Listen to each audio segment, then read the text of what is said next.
Well, welcome everybody. My name is Kathy Cummings. I'm a professor in the departments of American Studies and History, and I also direct the Cushwa Center for the Study of American Catholicism. And I often think that I've been around Notre Dame a long time. And then I come to an event like this and see two of the people that I admire so much and am so grateful to. And according to my calculations, which could be off by a few years, but between them, Father Blantz and Father Malloy have been a part of Notre Dame for 130 years. When you add up the 68 years since Father Blantz arrived as a first-year student here, and the 62 years that Father Malloy has been here since he was. Now, they've not been here the entire time, but have been part of the Notre Dame and have been in many different capacities, but have been here for a long time. So thank you so much, first of all, for agreeing to have this conversation. Thank you to you all for coming. And my first question is going to be for Father Blantz, because I haven't seen Father Blantz in, since before COVID. And in the meantime, his book, it should be on, yeah. Let me double check. In the meantime, his wonderful book was published, and I'm a big fan of this book, and so grateful to him for writing it. Father Blantz taught me history. I did my doctoral work here at Notre Dame and took a seminar with him in 20th century American history, wrote a paper about Eleanor Roosevelt that I don't think was very good, actually, but I learned a lot. I think I've gotten better since then, and a lot of it is through learning from wonderful historians like Father Blantz. So, Father Blantz, I wanted to ask you what it was like. I know you worked on this book for a while, but when you got to the point where your own history intersected with Notre Dame's story, you make a joke in your acknowledgments that you actually haven't been here since 1842, that actually it was later than that. But what is it like when you started to write about your confreres, the people that you knew, perhaps the people that influenced you to join? How is that, just if you could speak as a historian, what it's like to write about people who that you're close to, you have relationships with in history? Did that change? What's the moment in the book where you enter? You're not just recounting Notre Dame's story, you become part of it. Thanks, Kathy.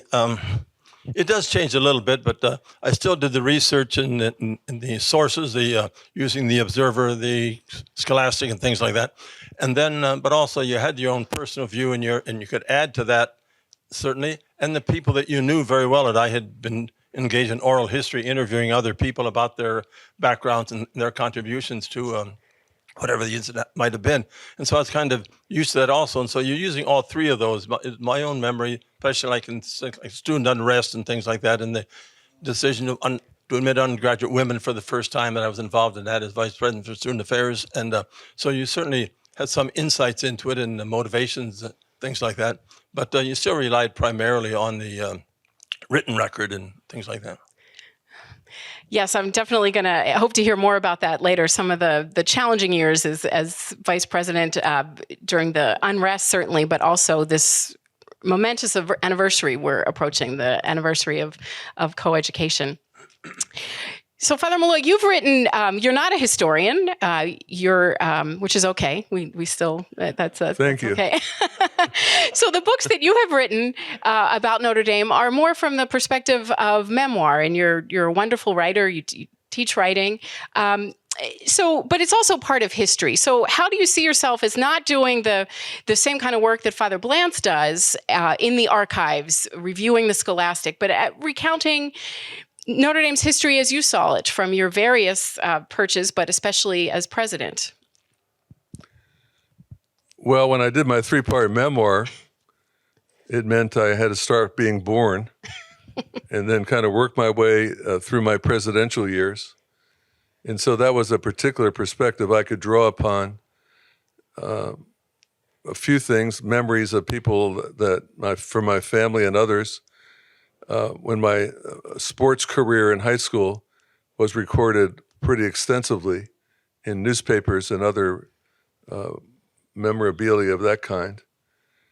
When I started at Notre Dame, I could pick up on the available material from yearbooks and other sorts of things to recall some of the events of the time. And then once I got to the presidential years, I had all kinds of material that I could draw upon.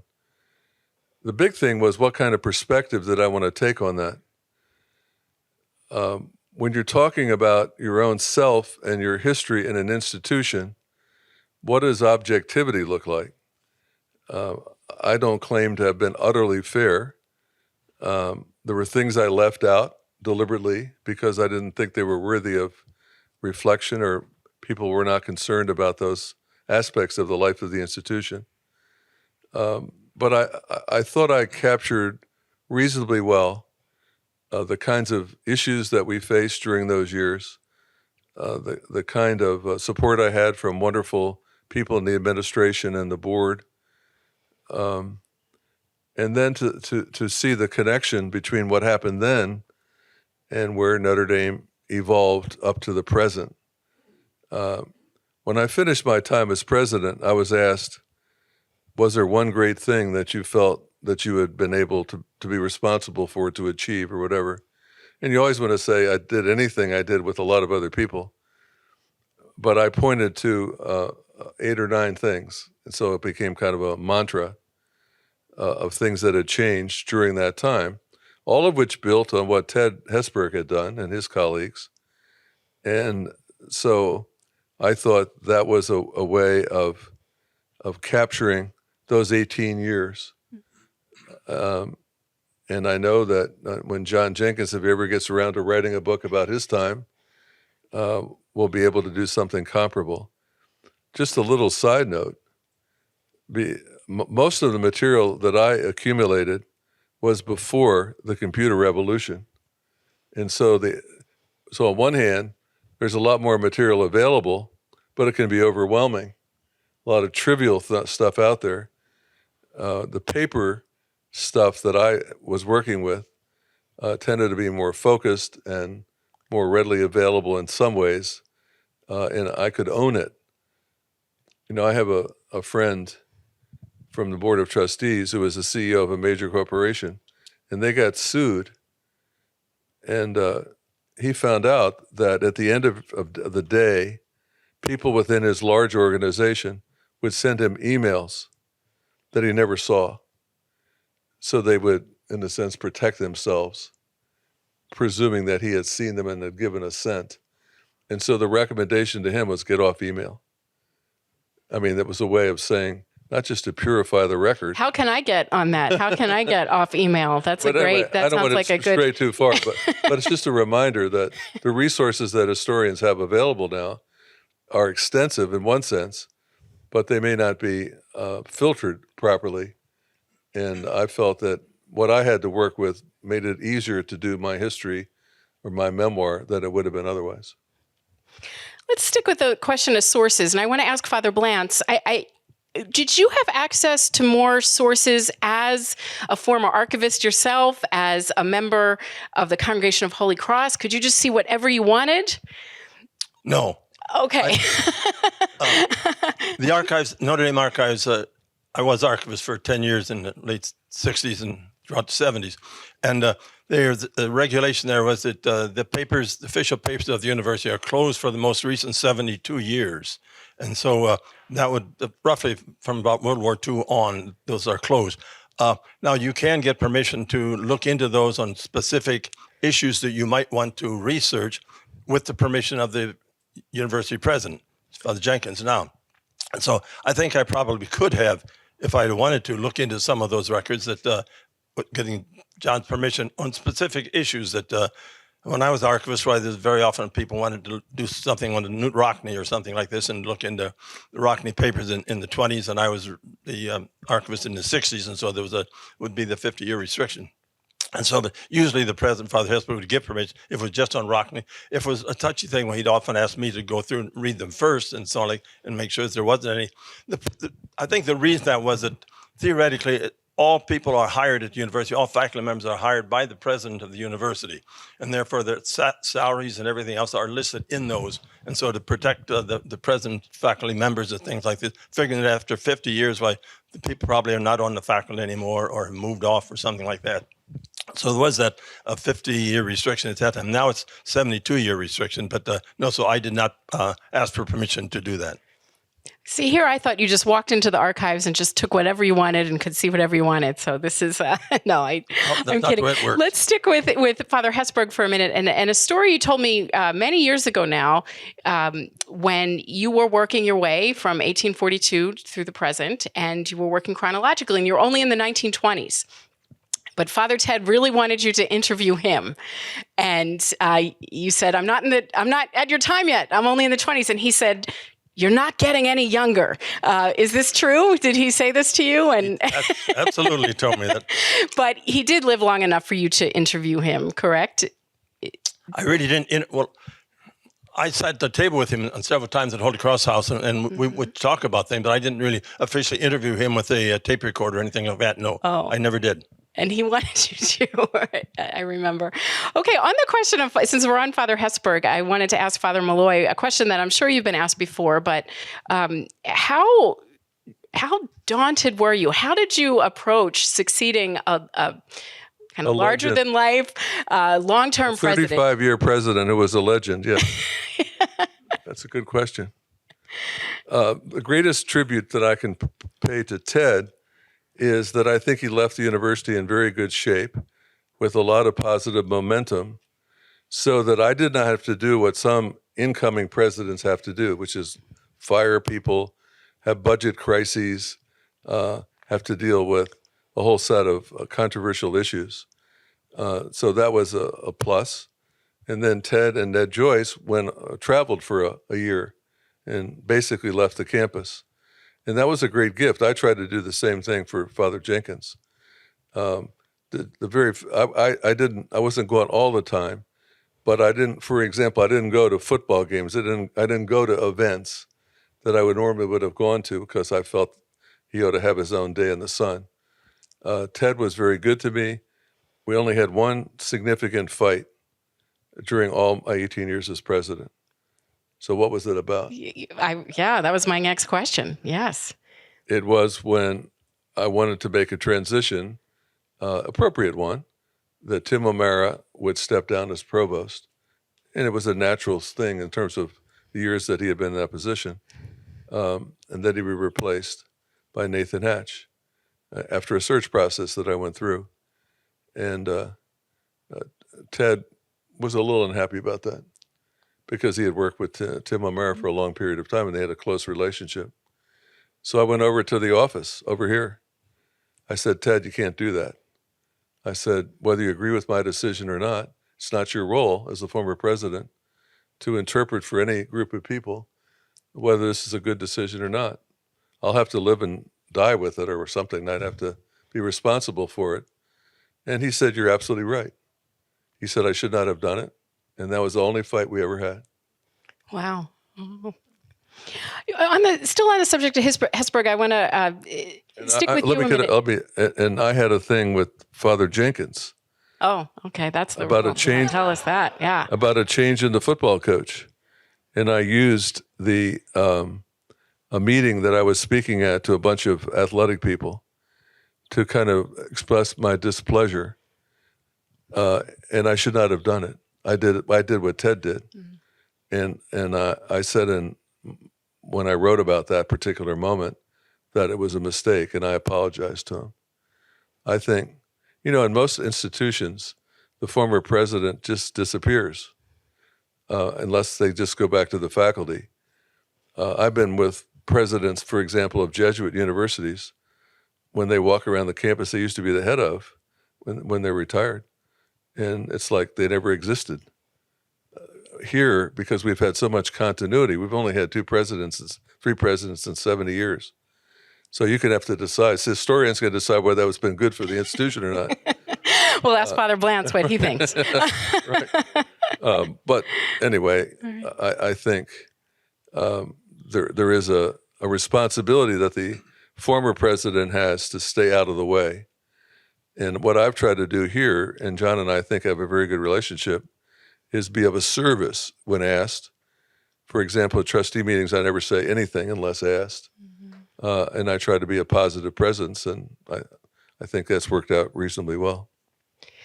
Well, here we are in Hesburgh Library, the There's another building named after Hesburgh. We talk about Hesburgh a lot, and justly so.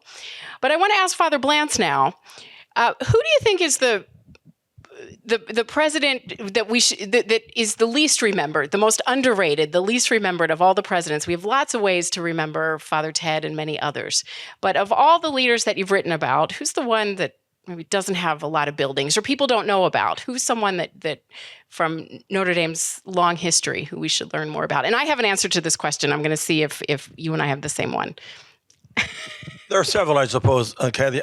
I would probably say Father Thomas Walsh, the fellow after the fire and for the next 12 years and rebuilding the university at that time, I think, and raising it academically also. And so I would say that if somebody asked me, what was I've left out of the book, or I would say, or what needs to be done, I would say I think a good study of the influence of the Holy Cross Brothers at Notre Dame, another one on the Holy Cross Sisters at Notre Dame, and then perhaps Father Tom Walsh's administration. And I think that was a key administration. I think he had high academic ideals and trying to make it a little bit maybe influenced by Zahn in some ways. But so I think his 12 years would be, so I'd say he's a president that is underappreciated perhaps. And there may be others.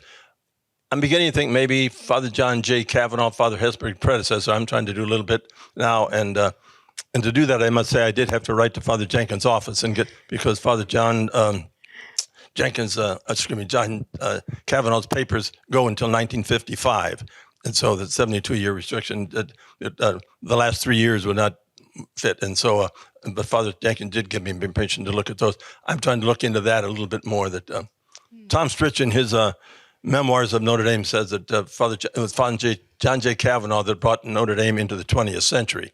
And I don't know, I just wanted to look at that a little bit more. And he was an extraordinary person, and just happened that I lived at Corby Hall with him in his retirement years and got to know him pretty well. But I would say Thomas Walsh would be the one I would pick out. And you do say in your book that a lot of the developments we associate with the Hesburgh era, really, it was Kavanaugh that presaged them in some ways, so that maybe he doesn't get the credit he deserves for some things that later happened. I was fascinated by that chapter. I'll be happy to answer that question. Please. I think Father Matt Walsh is somebody, because he saved the residential tradition at Notre Dame. Mm-hmm. If you look at, I did a little thing in one of my books about who built what buildings during their term. Not that that's the most important thing, but if you look at the dormitories that were built under Matt Walsh, because more and more of the students were living off campus. It's not unlike all these people investing in this off-campus living for undergraduate students. Mm-hmm. I think that was a pivotal moment in the 20s, and I think he deserves a lot of credit for taking that on. He also was the person that took when the Klan was here. He was involved in that sort of resistance by the students that kept it under relative control, even though they beat up some of the Klan people. Anyway, that's another story. So the two Walshes deserve more attention. I have to say, I was at an event where the provost, Marilyn Miranda, spoke, and Father Blantz, you probably know, she read your book right after she was hired to learn about history. And her favorite president she shared in this event is Father Lemonnier, president only for 2 years, 1872 to 1874. And although there used to be a building named after him, the Lemonnier Library, not anymore. Could you say just a few words about him? Because he's someone I think that most people haven't heard of. Yeah, yes, he was president for only 2 years. He was Father Soren's nephew, actually, the son of Father Soren's oldest sister. And was brought in 1872 and died in 74. But right, he was I think a very bright person himself, and a little bit like Father Walsh himself. I think he had ideals of the university. He started the engineering college in 73. And upgraded I believe he was one to put the third year of high school in. It was a 2-year high school and 4 years of college was the French collège system of education at that particular time. And it was, I think Father Lemonnier was the one to put in the third year to start to bring it up into a 4-year high school and to adapt it more to the American system. And did not bother to appoint a prefect of studies, that he wanted to stay as prefect of studies himself and go out and visit the classroom, see what was being taught and things, because he did have higher academic standards, I think, than the person before him, Father Colifan. And so, but he's only there for 2 years, but I think it's true that I was thinking when I took Tom Walsh, I was almost going to say Father Lemonnier for that reason, that I think the two are quite similar in a way, but Walsh at least had 12 years and was able to accomplish a little bit more than Father Lemonnier was. But well, he's still a name we should know, we should remember. Well, my answer to this question is very, very personal, but I think Cardinal O'Hara, he was my, I think he doesn't get the attention he deserves, but it's because I went to Cardinal O'Hara High School in Philadelphia. So that's one of the reasons. So Father Malloy, you went to Archbishop Carroll High School in Washington, D.C., so a high school named after our first bishop, the first bishop of the United States. Can you talk a little bit about your choice to come to Notre Dame? I know you had lots of options, and did you have any idea when you chose to come here that here, 62 years later, here you'd be? Well, I've told in my writing here, I've told the story about growing up in Washington, D.C. My parents were high school educated, but they really believed in the importance of education. I went to Catholic grade school and high school.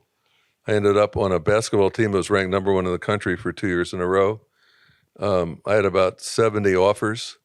When I looked around, I visited Notre Dame, and the two people that hosted me became friends and have went on to have very successful professional, responsible careers, not in athletics. And so I just knew I fit in. And from the first moment I arrived, I felt comfortable here. So the choice, my 3 choices at the end were Villanova, Notre Dame, and Santa Clara. And I wanted to go away from home to a Catholic school that had engineering. I thought I wanted to be a chemical engineer because I had a physics priest who convinced me after Sputnik that I had a moral obligation to save the country by being an engineer. Thank God I didn't go that direction, because I'd have been terrible at it. And I ended up as an English major, which was a perfect major for me. So I guess I just felt comfortable here.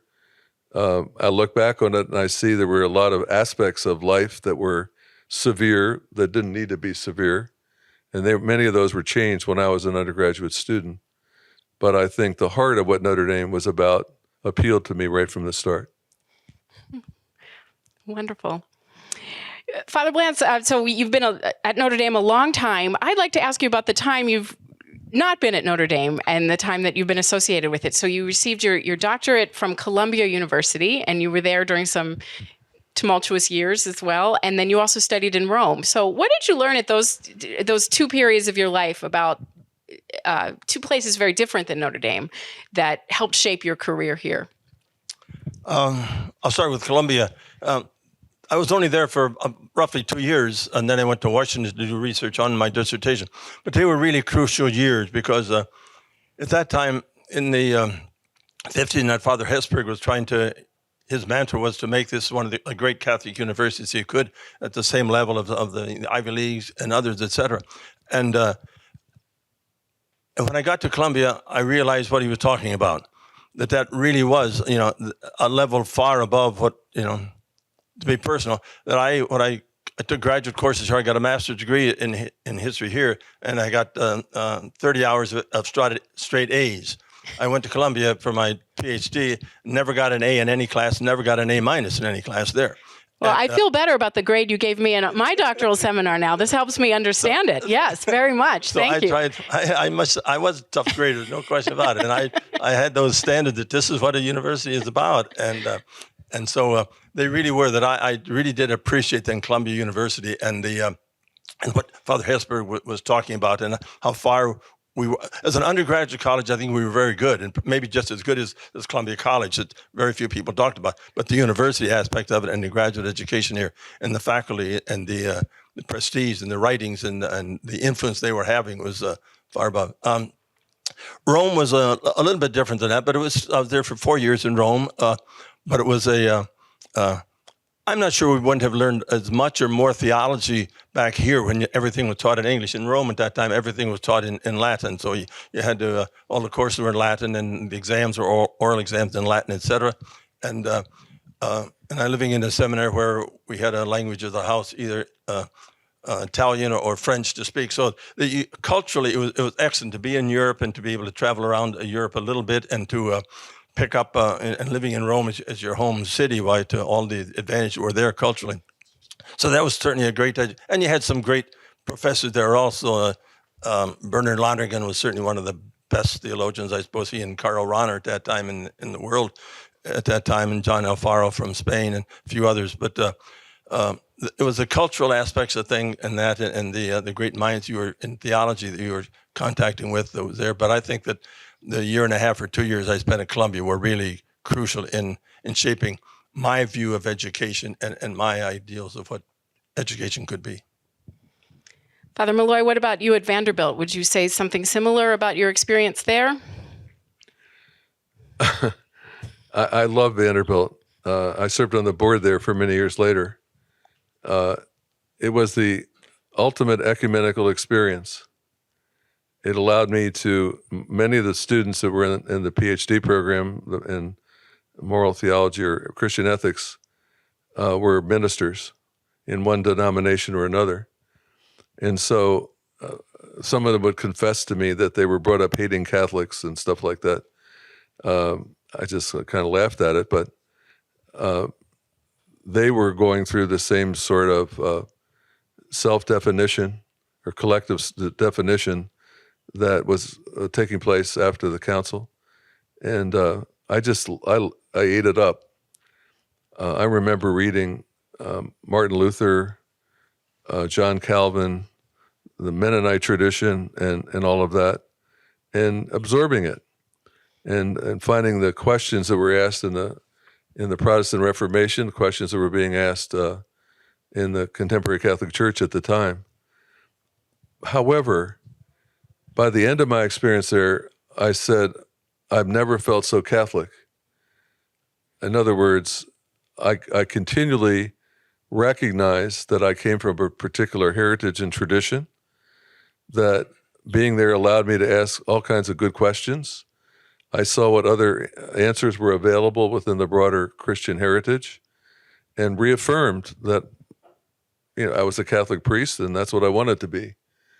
So it wasn't like a constant temptation to leave the faith or something. It was, I thought in the area of Christian ethics, that the material that was available there was so much superior to what I was taught when I was in the seminary, and that we needed to take that on, methodologically particularly. For example, the use of Scripture. Much of moral theology had declined significantly, and that's why it says in one of the documents of Vatican II that this is an area that needs a lot of study. So I think a lot of good things happened. Many of the people who became leaders in Catholic institutions went to Yale and Chicago and Vanderbilt and other schools like that because I think, as Tom said, they had superior educational standards, and I think we all benefited from that. So in terms of, not so much talking about the quality of the university, but in terms of Notre Dame's national aspirations, I remember when Notre Dame played Navy in New York City just a few years ago, there's an article in the New York Times about football trying to explain Notre Dame and made the point, and it's a quote I use in a course I teach called Notre Dame in America that says, whereas most schools were regional, Notre Dame was national from the beginning because it was a religious faith that defined its community, not the local region.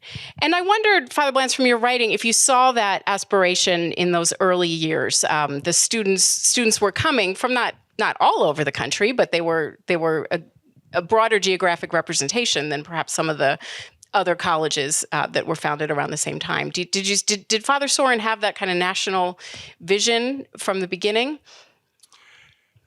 He had a national vision, but it was a little bit different than that. At one time, it seems to be that he may have thought that, Catholic education at that time in the early 1840s and 50s was pretty limited, and that because he had that sisters teaching grade schools and things like this, that there was some indication that he may have thought that maybe the Holy Cross Brothers could begin teaching in almost all the Catholic schools around the country, and that he could have set up a university in Chicago or here that was going to be kind of the capstone of all of this, et cetera, and to try to revitalize all of Catholic education or something like that. But it never happened, obviously. And although we did have brothers were teaching in Catholic schools in New York and Brooklyn and Baltimore and all around the Midwest anyway. In the beginning, most of the students obviously were Catholic and were coming chiefly from Catholic areas, which was the Midwest and the East Coast. There weren't that many in the early days that were coming from, the West Coast, et cetera. And as you mentioned, the football problem, if you look at the first years of football, why they chiefly were schools in the Midwest, obviously, and Wabash, Albion, and places like that. And but then once the Western Conference, the Big Ten, we tried to get into the Big Ten, and they rejected us, wouldn't let us in.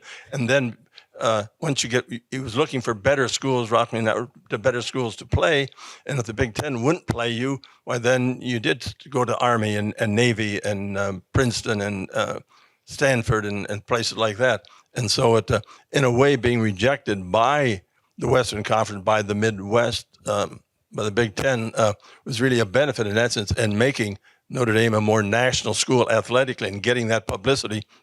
And that then those people would know of Notre Dame in the West Coast and East Coast and send their sons here more because of that, yes.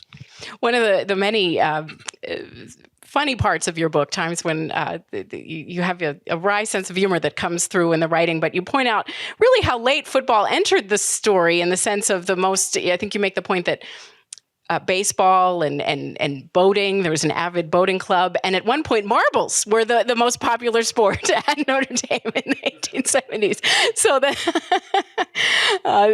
I think that's an important part that part of Notre Dame's history, that there's a lot of history before football. All right, we've talked national. I want to talk local for a second. Father Malloy, in Father Ted's memoir, God, Country, Notre Dame, which I had my students read last semester, and of course, lots of interesting things to talk about there. But there's one piece that a lot of them seized on. He says very explicitly at one point in that book that he wanted to make Notre Dame a bigger research university, wanted more international attention. And he actually says he couldn't pay that much attention to the South Bend community, that he didn't make an effort to. And the students find that so surprising because now Notre Dame we do emphasize how important that local connection is in being in South Bend. And I think you as president took a very different attitude toward that. I think one of the reasons why Ted said that about the South Bend community is that he didn't think he was getting invited all the time to go to people's homes and to events of one kind or another. And I think he felt that took him away from telling the story and getting out and making connections in a broader arena.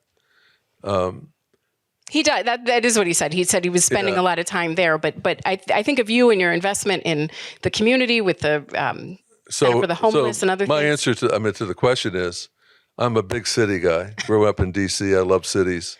I love wandering around cities. Love learning about their histories. And when I was a vice president, along with Bill Beauchamp and Dave Tyson, what we did is we took on the task of trying to figure out how we could be a better citizen.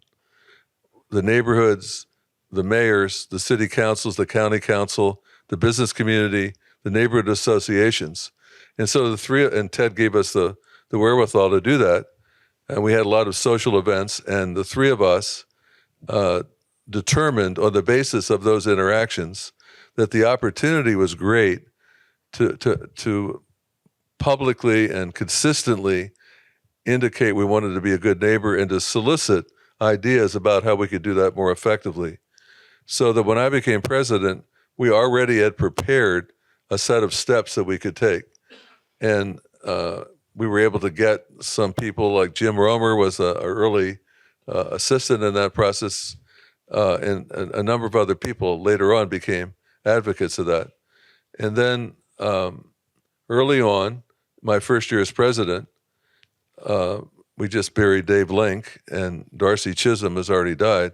They came to me and said, we are prepared to put up $1 million to buy the Gilbert's clothing store, but we'd prefer I would have preferred if I were them too, to get the university to loan us $1 million so we can purchase the property. And on the basis of what I knew already, that the deed was great, and they had taken the initiative, that was a good investment, and they would pay it back eventually, which they did.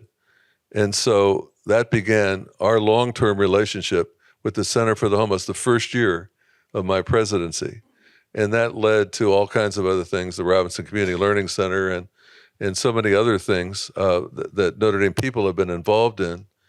And so I think there was some significant improvement in the relationship, not only between us and the governments, but also and then when we started the construction of housing off of Notre Dame Avenue, Lou Nani was very much involved when he was my executive assistant. And we were able to forge some coalitions with the two big hospitals at the time and other entities. And I think little by little that we've been able to establish a solid relationship. Absolutely. I think so. Well, I'd like to ask you both about teaching. I know, Father Malloy, you always taught as president, and Father Blantz, you're a legendary teacher, as I know personally, many people in this room know personally. Could you share some of your fondest memories of encounters in the classroom, the things the students you still remember, and why?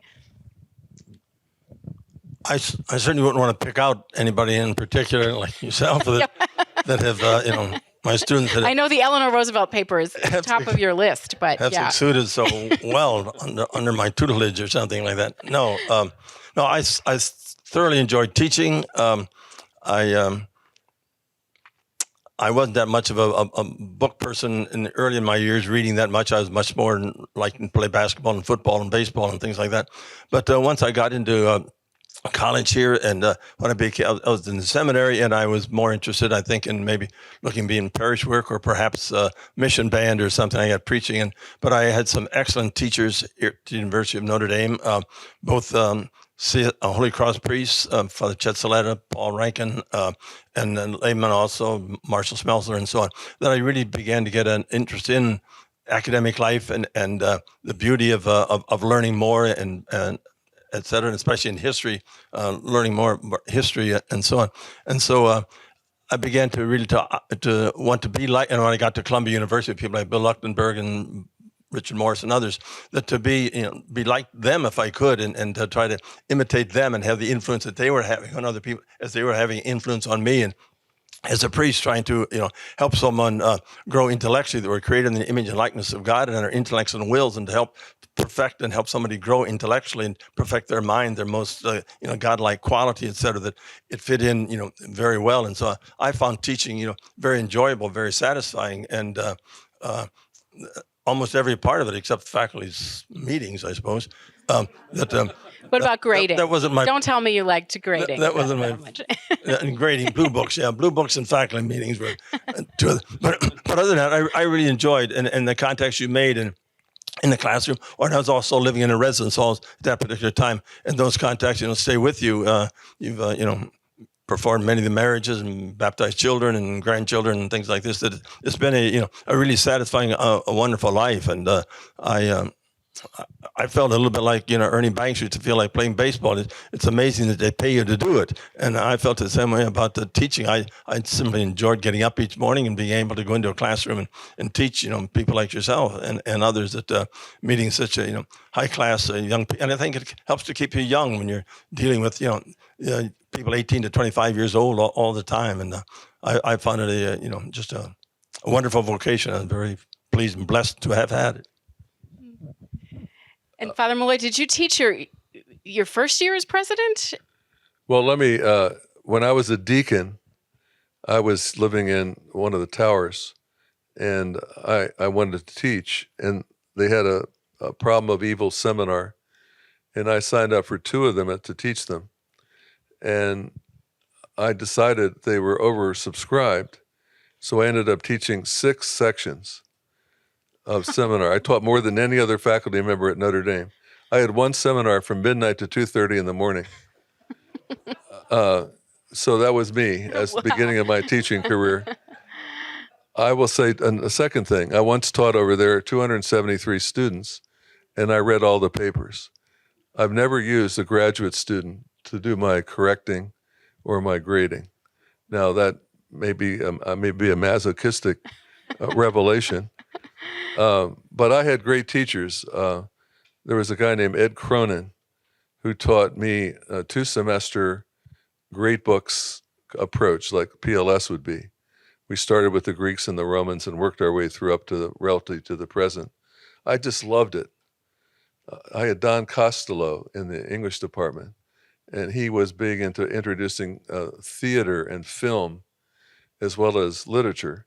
I thought that's just great. And then I had a whole bunch of really good teachers. When I was in grade school, the Catholic Boy, which Holy Cross sponsored, gave awards to schools to the one who read the most books in various grades. I always won. And so I was always a dedicated reader. I came here after I got out of engineering. I don't want to be too bad on engineering here, and I got to be an English major. I just loved reading and learning, and that became an integral part of who I was as a person. And then when I went to graduate school and had the credential, and I came back, right from the start, I enjoyed it. I refined the way I set up my classes. When you start teaching, you always think they know more than they do. You're over-prepared. I had much more stuff for them to do than they could ever do. But over time, you kind of learn the little give and take. And that's why I still teach. I taught us every year as president except the first. Took a year off, and now I've taught so many semesters I can't remember them all. But now I do seminars, and I do everything I can to get to know them and for them to get to know each other. And that's very rewarding. So let me finish by saying last weekend, I had somebody knock on my door, he and his wife. He told me that he had my seminar many years ago, and that it was the first time he wrote essays, because they didn't do that where he came from, and introduced him to good literature. And he just won the Pulitzer Prize for criticism. And he gave me his latest book. Well, that's really nice to have one of your students win the Pulitzer Prize. I have had another student of mine, who is a daughter of 2 faculty members, who's published 11 novels, which specialize in the area of Victorian romance mysteries. I'm sure you all read them. My sister's read several of them, and I've read a few. I'm proud of her. Another one of my students was physically handicapped, had 3 prostheses. He wrote a book about his experience here, including my class, and he's written about 10 books. And so that's just a little bit, but it's like, pass it on. Whatever you're interested in, do it. And so I think that's really thrilling for a teacher late in your career to be able to look back and see the people that you've had a chance to touch. I said at the beginning that between you have 130 years of association with Notre Dame, and I can't even begin to imagine how to count all the students that you've taught in that time. It's really wonderful to contemplate. I'm sure we're going to move to questions from the audience. So while you're thinking of them, I will just ask Father Blantz to just say a word about the last history of the University of Notre Dame was published in 1942 by Father Arthur Hope, the last comprehensive one, right? And it's a bit different than yours. How does yours compare to this one? It's a giant project to try to tell the whole thing from 1842 until 2005. How long do you think we're going to need before someone else attempts to do this? As soon as they want to, they can have it. No, Father Art Hope wrote that book, and the official title is Notre Dame 100 Years. So he did write it in 1842, or 1942 for the first 100 years. It's a good book. It's very readable. Art Hope was a philosophy teacher here, but had a good literary style, and is I knew him a little bit, quite well actually, and just a very friendly guy, and a very good personality, good sense of humor, etc. That actually. The president at that time, Father J. Hugh O'Donnell, wanted a book written like that for the 100th anniversary. And one of our professors, Father Jim Corbett, in a medieval historian, was starting to write something like that, especially the French background of the University of Notre Dame.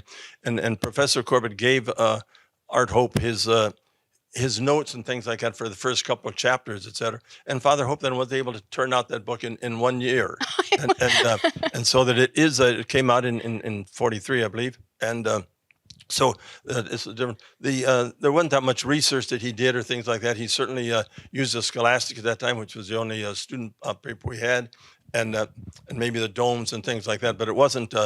It was more of a popular history of the university, and so that mine, I tried to make it, even though I started it just as a hobby. Quite frankly, I didn't intend to make it into a book at the beginning. Maybe a series of articles, perhaps, but primarily just to do something when I enjoyed from teaching, and.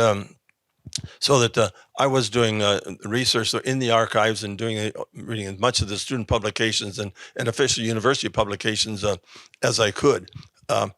Father Bob Burns in our own department, though, did write a 2-volume. Oh, that's right. Yeah. Being Catholic, Being an American, and it's a 2-volume history of the university up to Father Hesburgh's years, up to 1952. But Professor Burns, and there are parts of it that are truly excellent. And if you read my book, I rely on it a lot in those areas. I think he was primarily interested in the question of academic freedom at Catholic universities. And so the areas where there was, at Notre Dame, where there were questions about that, for example, why Bob did a lot of research in it. I think he wanted to publish maybe articles in those areas and decided after he did that covered so much of the university that he would just fill in the gaps, et cetera. But the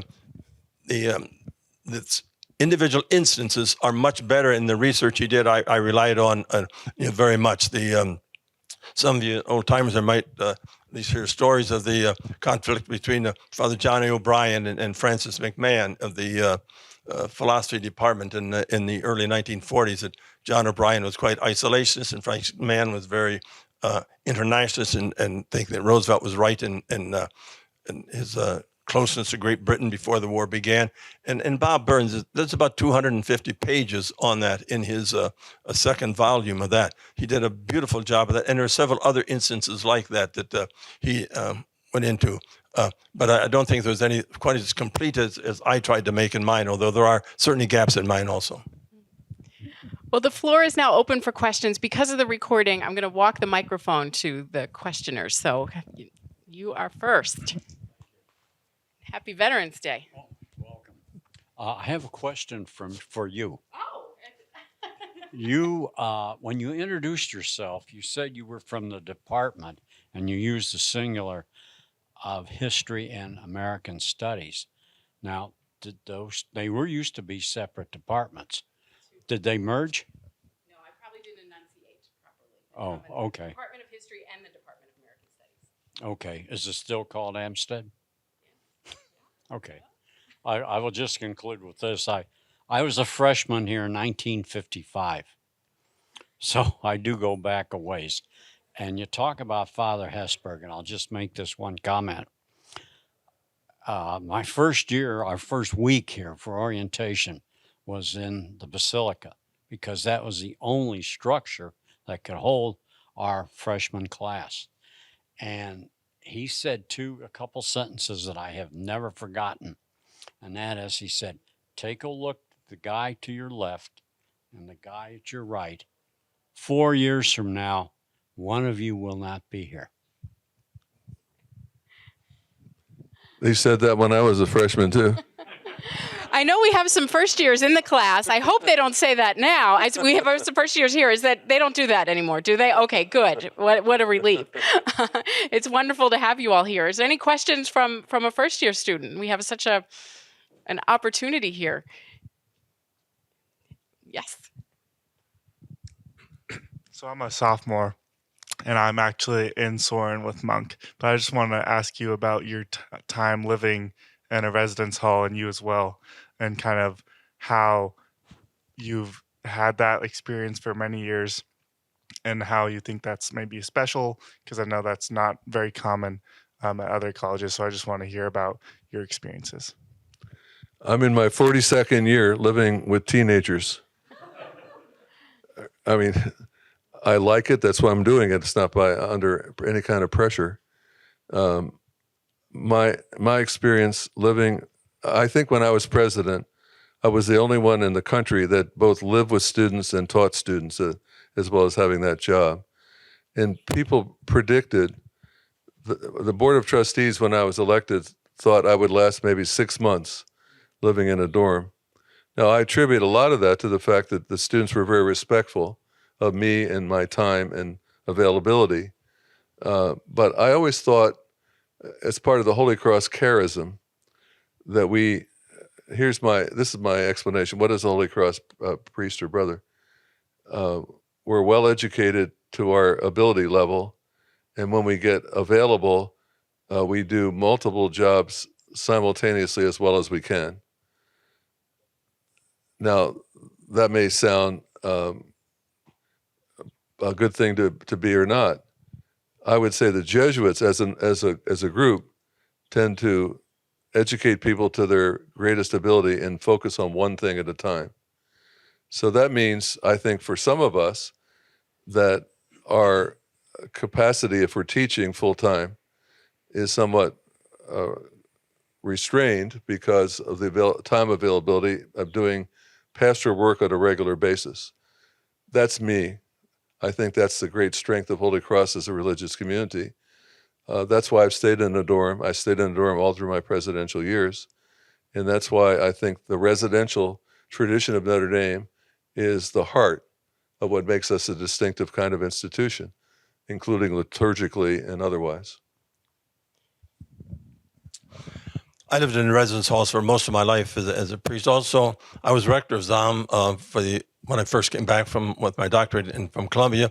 Was rector of ZAM for 3 years, and I really enjoyed being a rector, I must say. And looking back on it, I still look at those 3 years as very important years in my life. That I kind of looked at it as you were overseeing a group of, say, 250 young men at that time, and then trying to form them or help them grow into a real community among themselves, religiously, socially, academically, athletically, etc. Try to make the hall spirit, etc., give them a real sense of pride in the hall, etc., and get to know each other and like each other and help each other, and a sense of charity permeating the whole thing. And so I really enjoyed being a rector of a residence hall. I was only there for 3 years as rector of ZAM. Then I was made vice president of student affairs and other administrative positions for a while, chairman of the department and so on, that I wasn't a rector anymore. But I still continue to live in a residence hall. I think I was probably in a men's hall about 17 years and maybe in a women's hall about 17 years also.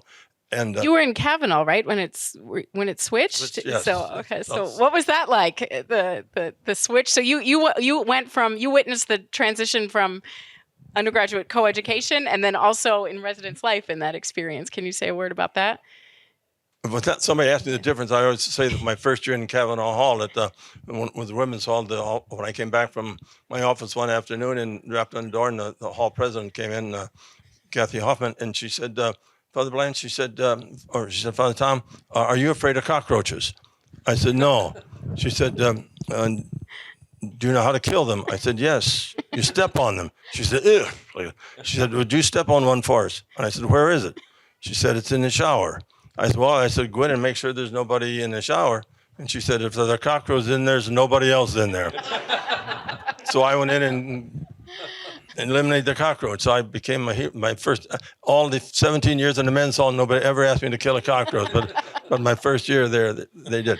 But no, I really enjoyed living in a residence hall and getting to know the students. I usually try to keep my door open a little bit if I wasn't really busy. I usually had some either Snickers or Tic Tacs or something on the coffee table there that people could come in, and if they want to sit down and chat, or if they just want to come in and grab some Tic Tacs and leave, they could do that too.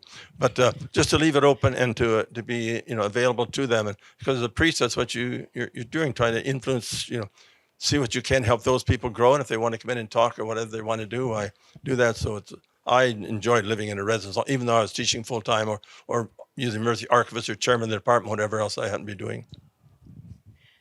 Great question. Other questions? Yes.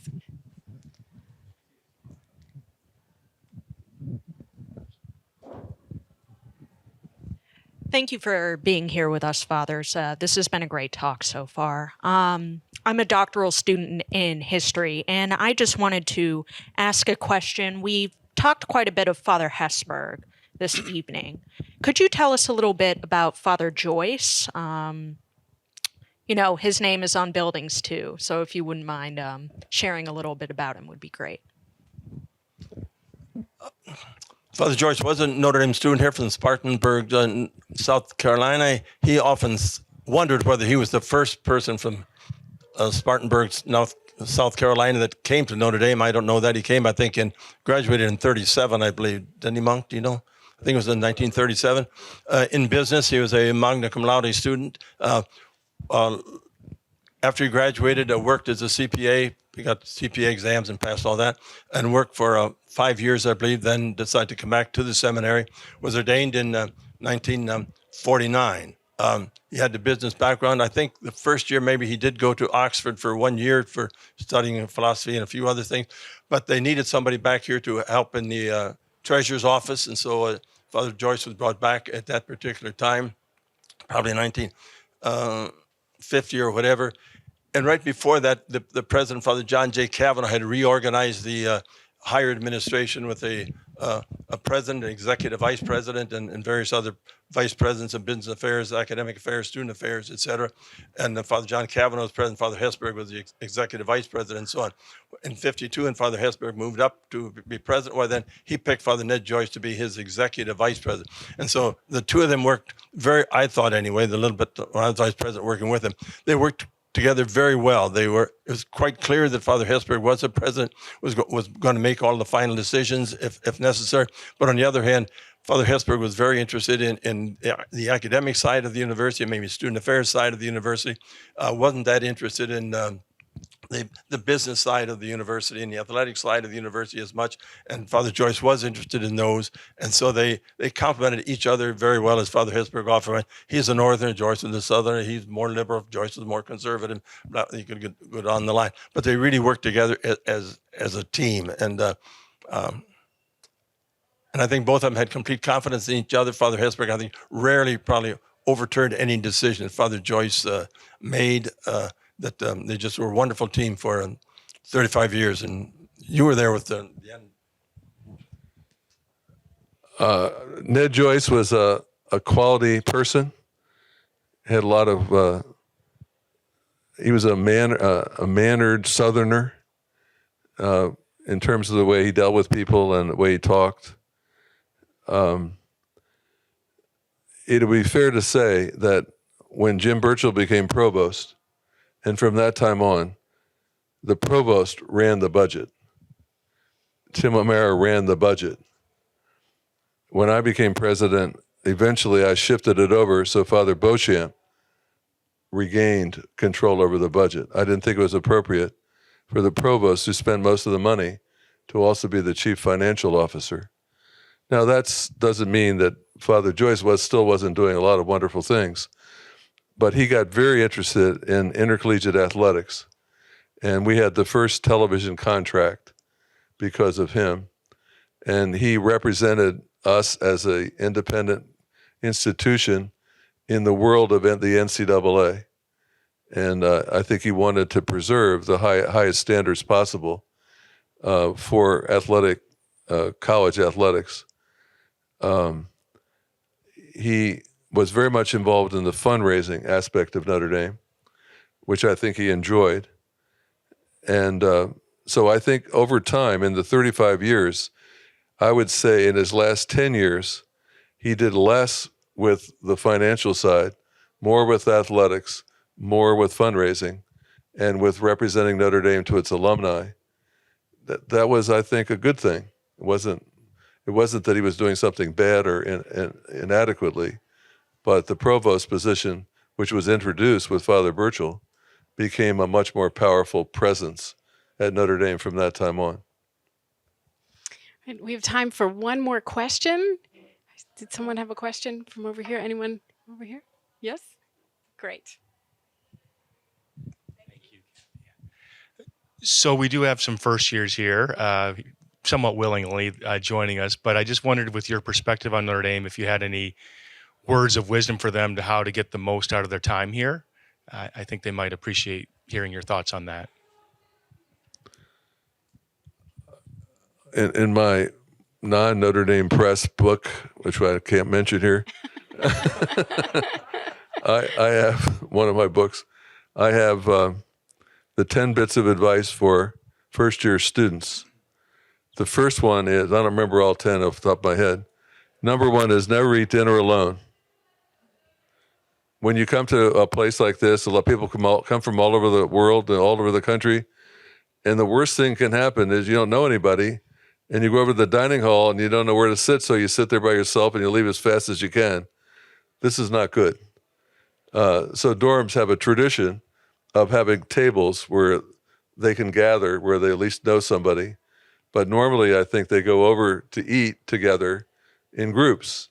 And so they can foster relationships and get off to a good start. So I think that's a really important one. Another one is don't be afraid to cry. Broaden your the friendship base that you have over time. Take advantage of Notre Dame as a place where God is honored, and whatever your religious heritage or not, plunge in and see where you stand. I think it would be foolish not to take advantage of a place which has an outstanding theology department, wonderful opportunities for worship, and so on. But anyway, you can buy one of my other books if you're interested. I suppose the one thing I would say is, as Monk hinted at, is to take advantage of all the opportunities you have here. That there are so many opportunities. That classes are excellent, and learn as much as you can in each class, whether you're interested in it or not. Pick it up because you can use that information. You never know when it's going to come up. The rest of your life is there. But all things outside of class also. The meeting, as Father Malloy said, as many other people as you can from your classmates and others in the hall from different countries, different areas, different majors, things like this, to try to learn as much as one can. The concerts and lectures and music and things like that, art, things that are available here, to try to, you have 4 years here to take it, on your own, to fill yourself with as much knowledge and experience as you can. And so I would say to take full advantage of it as much as you can, and try to grow and be the person you really want to be as much as you can. Well, that's wonderful advice. Thanks for the question and thanks for your answers. And I do want to say, buy the books. Absolutely. This is just a glimpse of the rich repository of history and stories that Father Blantz and Father Malloy have chronicled and have lived. So please do buy the books. I want to thank Stephanie Hoffman for organizing this event, and everyone from the University of Notre Dame Press for publishing these books and many other wonderful ones. I want to thank you all for being here. And most of all, I want to thank Father Blantz and Father Malloy for being wonderful conversation partners tonight. Please join me in thanking them.